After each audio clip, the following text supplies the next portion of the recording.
This is American Ground Radio. I'm Stephen Parr with Louis R. Avallone. I don't think we're going too far to draw parallels between what Joe Biden said today with respect to gun ownership in this country, the Second Amendment, Right. and what happened in Tiananmen Square in 1989. Oh, my. Well, now stay with me here. Okay. So the Tiananmen Square Massacre, that was back in 1989, and it all started with students who were... It's a student protest. They were protesting a party leader. It was nonviolent, by the way. Right, but a party leader had died, and that party leader had Democratic leanings, right? Right. He was for greater freedoms, for an end to government corruption, and as you pointed out, it was a very peaceful protest. And then the communist state of China decided to clamp down, and it started with 10 officers beating 300 students senseless. A gang of 1,000 police officers came out to keep the order. The students were trapped, and they beat them half to death. They dragged them onto buses with their heads cracked They and killed bleeding. many. They killed many. We don't know how many people were murdered by the Chinese government in Tiananmen Square. It's estimated that it's 10,000. It's huge. So the protest went on for like a month. The Chinese government gave the order then for the troops to move in. Right. And they started to march toward Tiananmen Square.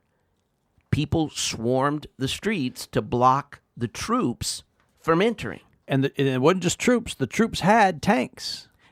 They had armored vehicles. And the government had authorized the troops to use live rounds to clear Tiananmen Square of protesters. Okay. The government started launching gas bombs, firing live rounds into the air. As you pointed out, charging with tanks. Right. Military tanks. Yes. They started chasing the protesters. They crushed hundreds of them. Some of the people who were killed weren't actually in the protest. They just lived along the route that the military was taking to the protest. It's estimated that 10,000 people Again. were killed by the communist Chinese government. It's awful. And, you know, it had lasted weeks before the army was finally sent in. It was the largest demonstration in communist China history. Right. And it made the point, you can't win against a military state. Right. You can't beat the communist government.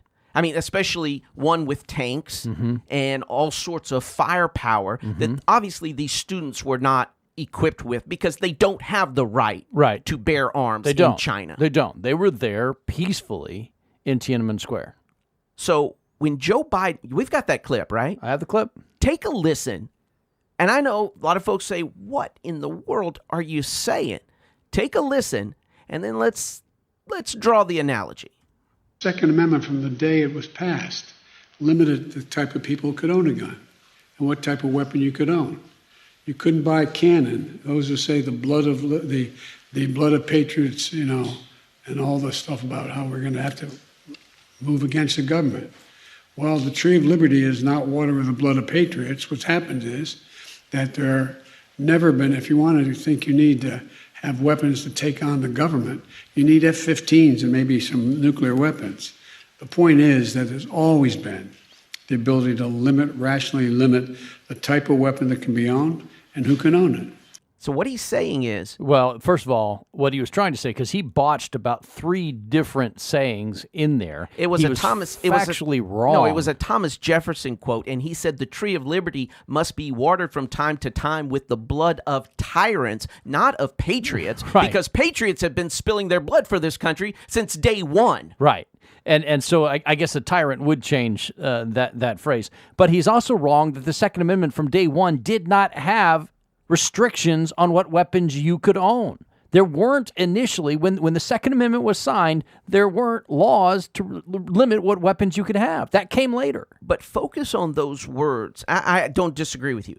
But focus on what he is saying here. F-15s and nuclear weapons. If you think you need to have weapons, you lowly peons, if you think you need to have weapons to take on the government, you'll need F-15s and maybe some nuclear weapons. In other words, you can't protect yourself from the government. Nope. No, you can't. Not from Joe Biden's government. You need to buy a bazooka rocket launcher. Yeah. And, But you can't have that. That's illegal. You're not allowed to have that. So you're going to lose. Just stop trying to fight the government. You're going to lose. We got nukes. You don't. So just surrender your puny weapons, or the government is just, they're going to kill you. Right. They're going to kill you like what the communist state did in Tiananmen Square. I mean, they used the might of the military to kill their own people. What is Joe Biden saying? I mean, and many people say, you're stretching this. Y'all are really reaching here. Are we? Ruby Ridge. Ruby Ridge. They had weapons. They didn't have tanks. They didn't have F-15s. And the government slaughtered them. Waco. They had weapons. They didn't have tanks. The U.S. government went in with the tank, dropped a grenade, and the whole thing went up in flames. But see, the message that he's sending is that the Second Amendment rights, our Second Amendment rights, are nullified because we can't match the firepower of the United States government. That's what he's saying. I mean, And this whole, you're not allowed to have weapons of war, that's insane. Any weapon could be used in a war. It's not like there's certain weapons you're not allowed to use in war. It's not like if a war breaks out, people are like, oh, wait, I'm sorry, you can't use that AR-15. You can't use a 45. That's not a weapon of war. Put down your Swiss Army knife. That's not a weapon of war. You're not allowed. This is a war. Use weapons of war. But the actual purpose of the Second Amendment is to guarantee that the people have the means to resist a tyrannical government. And as Joe Biden points out, we don't have nearly the weaponry to do that. I mean, he's making a great I think he's making a threat. I think he's making a great argument for why maybe the people should be better armed. I mean, if the government's going to use nukes on its own people, and that's the threat that Joe Biden just made, that if you're going to rise up against the U.S. government will nuke its own people. That's what he was saying, isn't it? How can you interpret that any other way? Thomas Paine, author of Common Sense, he wrote a pamphlet back in 1775, Thoughts on Defensive War. And he says in there, the balance of power is the scale of peace. The idea was that having a weapon evens the playing field between the law-abiding citizens and common criminals. Yes. Or, government tyrants. Gun rights, though, as protected by the Second Amendment, they're not about hunting or sport. Our right to bear arms is about equal opportunity and self-determination. It makes America less violent and more secure unless you're the Biden administration, and then don't bother resisting our advances, because if you do, we got nukes, baby. We're going to crush you like a bug. We're going to crush you like the thousands who were killed in Tiananmen Square back in 1989 in communist China.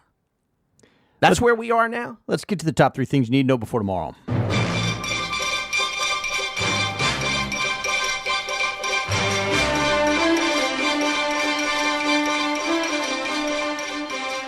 Well, Vice President Kamala Harris is finally heading to the border. She and Homeland Security Secretary Alejandro Mayorkas are planning to visit El Paso, Texas on Friday. Harris was placed in charge of solving the illegal immigration problem at the southern border that was created when President Joe Biden issued a series of executive orders undoing much of the progress and security that was achieved by President Trump. But for 3 months, the vice president has refused to go to the border to see firsthand the problems the Biden administration itself created. Instead, she simply laughed when reporters asked why she hadn't visited the border. I knew this was going to happen. As soon as Donald Trump said, I'm going to the border. Right. I mean, he was going to show her up. Yeah. And so now the political price for her was too high. Not to mention the number of lives, the national security that has been threatened, and that it continues to be diminished by this crisis at the border. But it was the political price that she was going to have to pay by having Donald Trump go to the border is what got her there. But why? What kind of a leader gets goaded in like that? It's ridiculous. She's not a leader. Oh, there's the problem. Second thing you need to know before tomorrow, Louisiana Governor John Bel Edwards vetoed a bill that would have banned boys from playing in girls' sports in the state. Edwards said discrimination is not a Louisiana value, and this bill was a solution in search of a problem that simply does not exist in Louisiana. The transgender sports ban was passed with huge bipartisan margins in both the House and the Senate, but it's not known if enough of the legislators who voted for the first time for the first time will still be there for a veto override attempt. So for all of our listeners in our audience that don't live in Louisiana, and even those who do, John Bel Edwards was sold like a bill of goods to the Louisiana people as a conservative Democrat. That doesn't exist. That's like... It's an oxymoron. Third thing you need to know before tomorrow, the state of Mississippi paid out more than $117 million in unemployment benefits in just 4 months last year to people that weren't eligible. State auditor in Mississippi's Department of Employment Security was paying people who never actually lost a job or were already in jail. The unemployment office lifted several standard protocols during the height of the pandemic last year to try and get money flowing faster to the people who needed it. That $117 million in fraudulent payments came just in March, April, and May and June of last year. Does not include any overpayments after June 30th. You know, for most bureaucrats, though, it's not their money. It's not their money. Who cares? We care.